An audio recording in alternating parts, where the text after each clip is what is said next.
Howdy folks, good afternoon. It is Tuesday, September 28th, 2021, and I'm over at Stump Pass once again today after a revisit since the past couple of days. As I noticed as I was walking along the beach here, I noticed something very different, and some of you may already notice why right away. As I've noticed, you can kind of see that the water has a little bit of a, kind of like a tea brown color. So it's leading me to think that there might be a bit of bacteria in the water. And I hate to say it, but also the fact that red tide might be back. Hopefully it might only be brief. And this is also the calmest I have seen this water since I moved down here 3 months ago. Because look, there's even people out on their kayaks right now on the Gulf. Like, that almost never happens just because it's too wavy.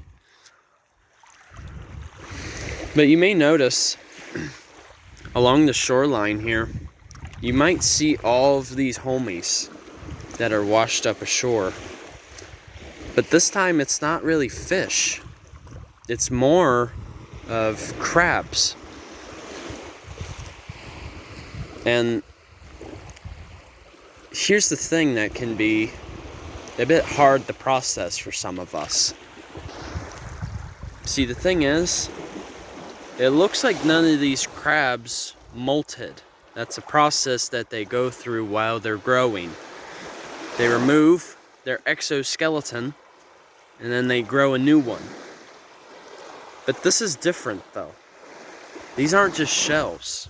This is their whole body, which still has their meat. And the thing is, crabs are very versatile. They're a very strong creature in these waters. And they're oftentimes like the filter feeders of our water too. In a sense, they kind of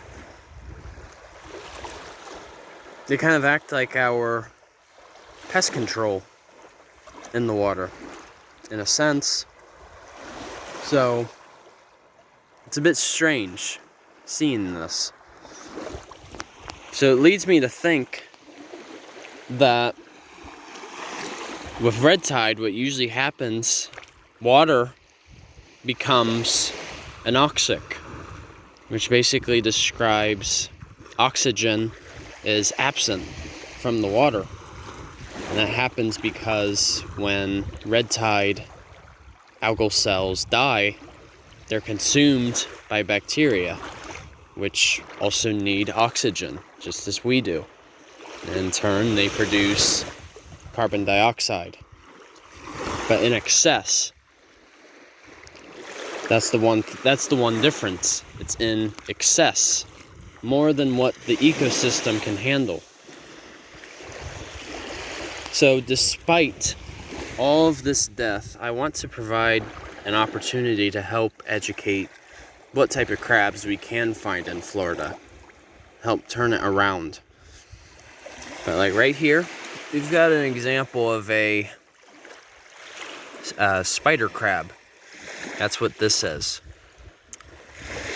And so, oftentimes, they'll usually have well, in this case, the spider crab has up to 10 individual legs.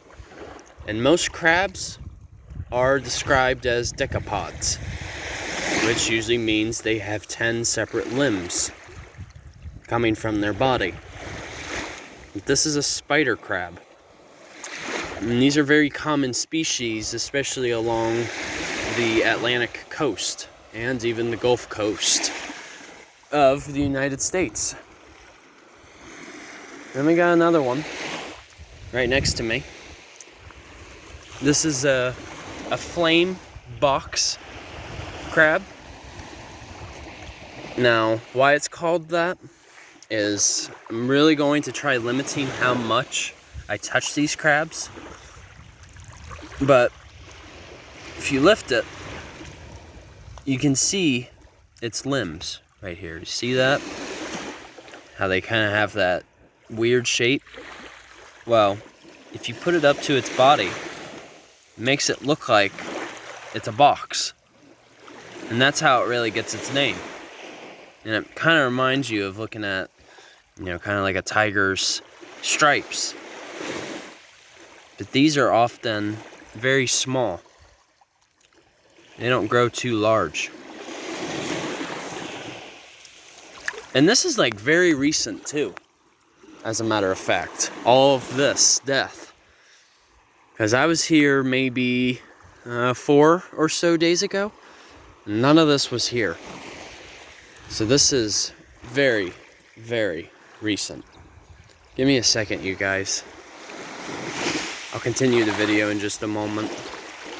Leaving off from where we left in our video, I was just discussing about some different types of crabs that you can find. So actually, here's another one.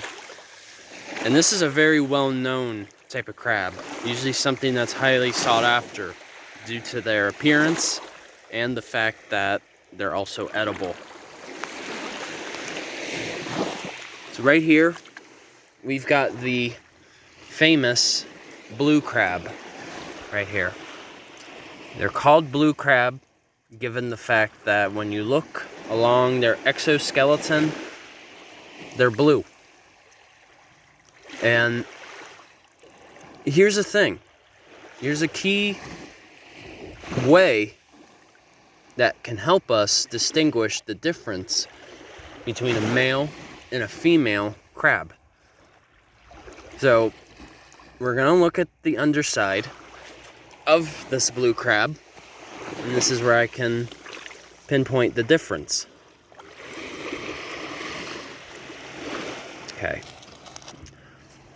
When you look at its underside, you can notice that you have this anatomical feature right here. This is something called an apron.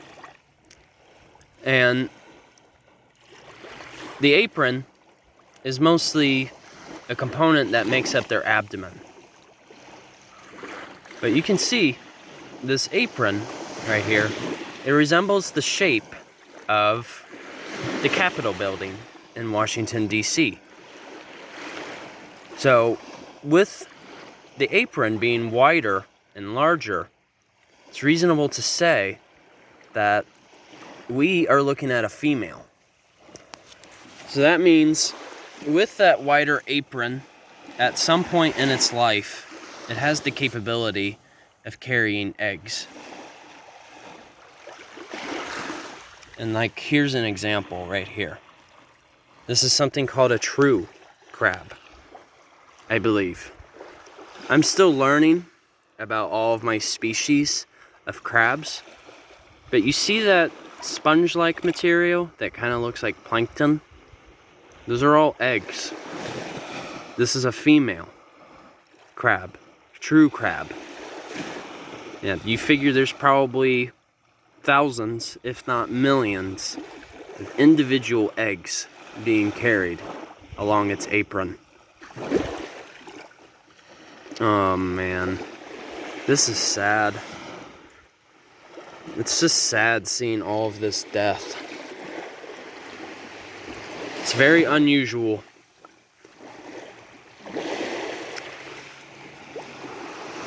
But as I was noting about the apron, males, on the other hand, have it a bit differently. When you look at an apron of a male blue crab or any type of crab, the apron appears to be a bit smaller, and it usually closely resembles that of, for example, the Washington Monument, right? Something that's a bit smaller. Let me see if I can maybe show an example.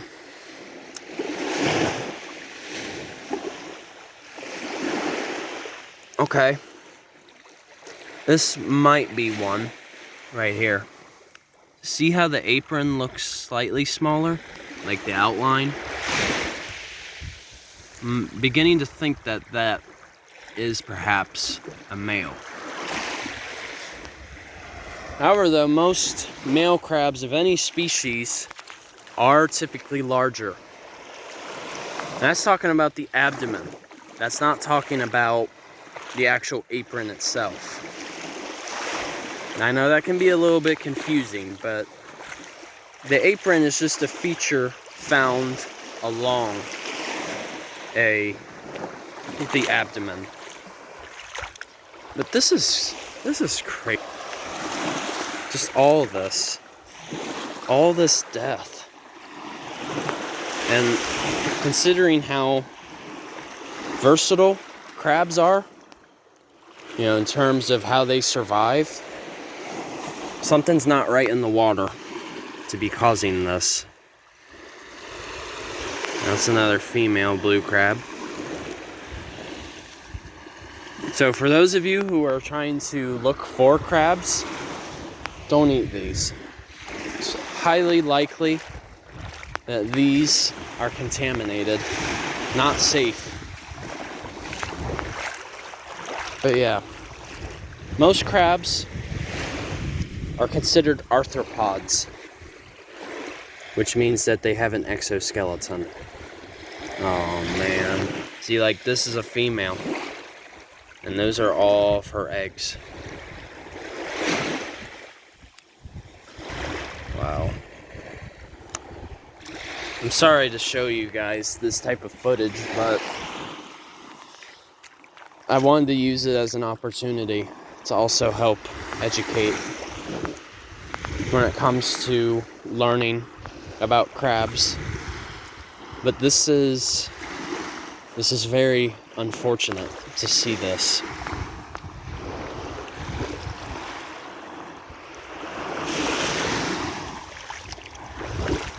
But did a video a while back, 2 videos that described a bit about the red tide and some of the solutions that we can do to help mitigate something like this from happening again. But you have to feel so bad for the crabs, because you figure there's an absence of oxygen in the water, so they're just trying to get any oxygen that is available. And oftentimes when they're on land for too long, they won't survive.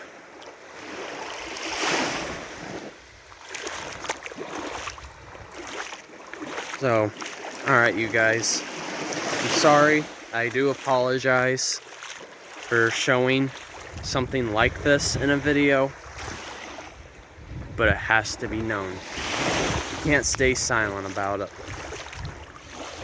So alright you guys, reflect on this video if you will, on what's happening at the moment. Enjoy your Tuesday. Once again, journey on a journey is outwards. Take care, folks. See ya.